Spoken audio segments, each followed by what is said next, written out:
every league, NBA, NFL, the tennis, like USTA, all the tennis, every league needs to be made aware of the threat that the money coming from Saudi Arabia can affect, how it can affect their business.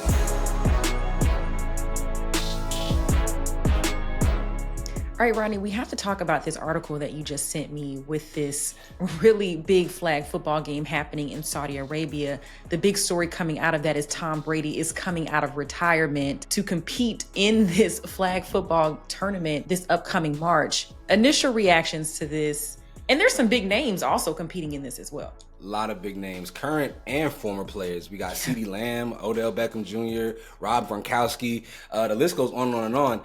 I do want to start with saying thank you for acknowledging that I brought this to you. That just felt really good. I feel seen. My first reaction is the Saudis do not play. When they are ready to be invested and involved in some business, they are going to go all out. They're going to get all the names. They're going to spend all the money to create business. And we've seen this in other sports. I feel like you want to have some of that conversation, so I don't want to overstep. But I do recognize the power of the Saudi money, and it is clear and evident that flag football, as it will now be an Olympic event as well, is something that they have their eye on in making sure that they have some presence in that world and in that space.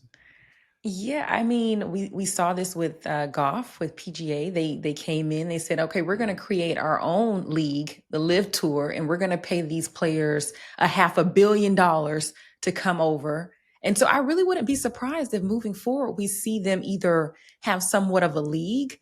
It seems like they want to be in American football. So I could see them having their own league or even their own team or something like that. I could really see them because, like you said, money talks and the Saudis got it. Okay.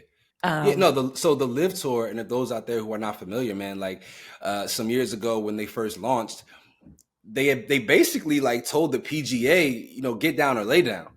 And inevitably, the PGA had to find some kind of synergy, in working in tandem with the Live Tour. But from all accounts, everything I hear about the Live Tour is that it is a phenomenal event. It actually is very counterculture to what traditional golf tournaments are like. They play loud music. Players have walkout music. Mm-hmm. It's not a everybody be quiet kind of affair. And so a lot of people say that it feels more welcoming to people who maybe do not have a background that is linked to golf. It makes them feel included. It's not an exclusive experience, but a very inclusive one.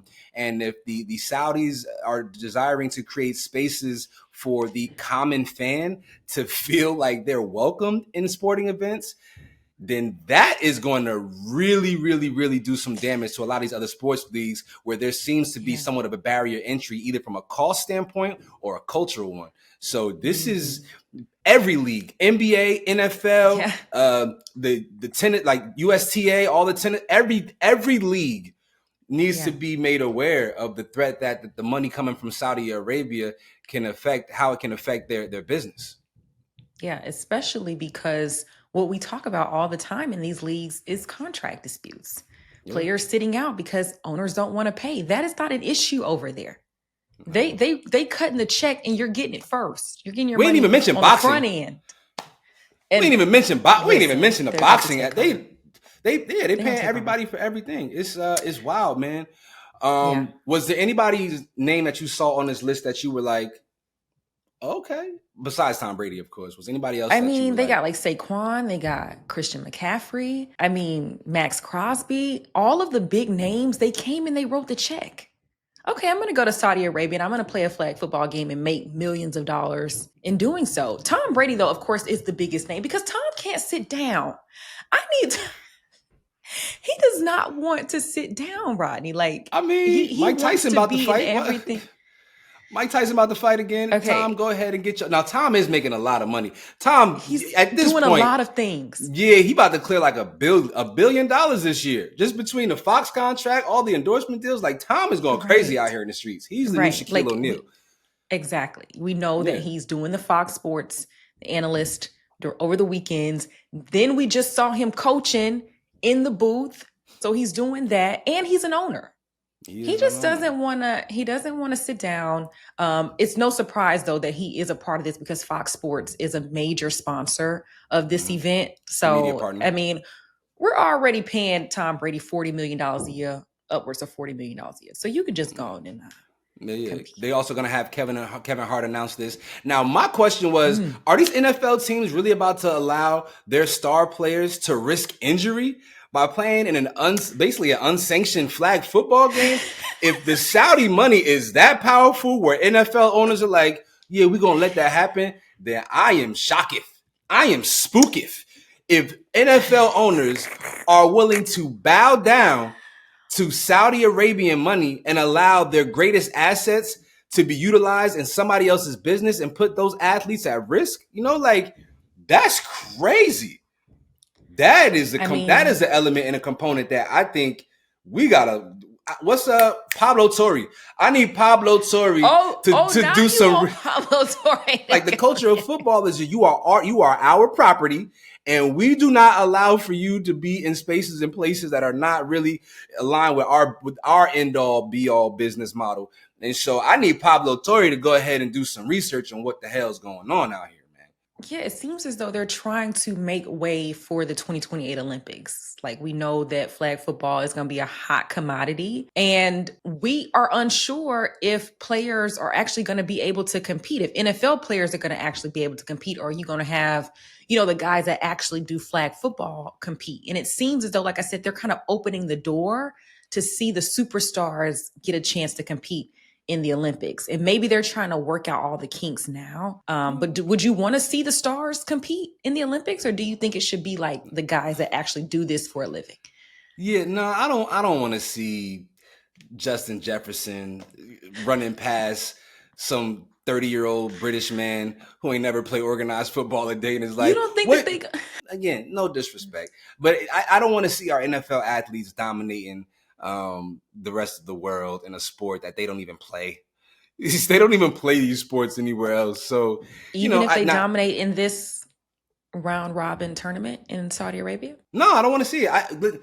Create a secondary league. Create a secondary league. I'm all for the Saudis doing this, but this also, I want to just mention, this also does create a legitimate pathway potentially for young athletes, young football players to stay on the course of playing flag football exclusively.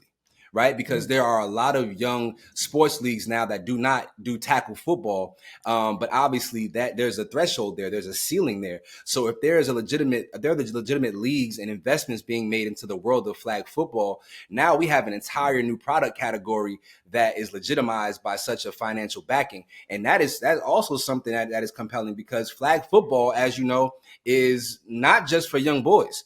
It's for young girls as well. And so there's a lot of implications of what this could mean if this is something that they actually want to have consistent and long-term presence in. And we have the American Flag Football League, and they're in major cities. Of course, it's not as big as they're not making any money. I'm talking about real legitimate. I know, that's what I'm saying. I'm hoping that this can, like you said, that there has to be some sort of incentive for these kids to want to play. And that's why they want to go to the NBA. They want to go to the NFL because there's money there. And so if somehow we can get the AFFL to kind of have the production. That's a whack ass name.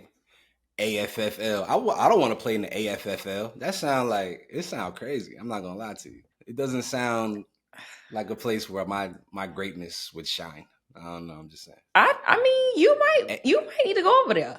I'm great where I'm great. I just mean like this, the acronym just don't sound. It don't flow well. You're great where you're great. I'm great. I'm great wherever I step foot. That's a fact. God made me that way.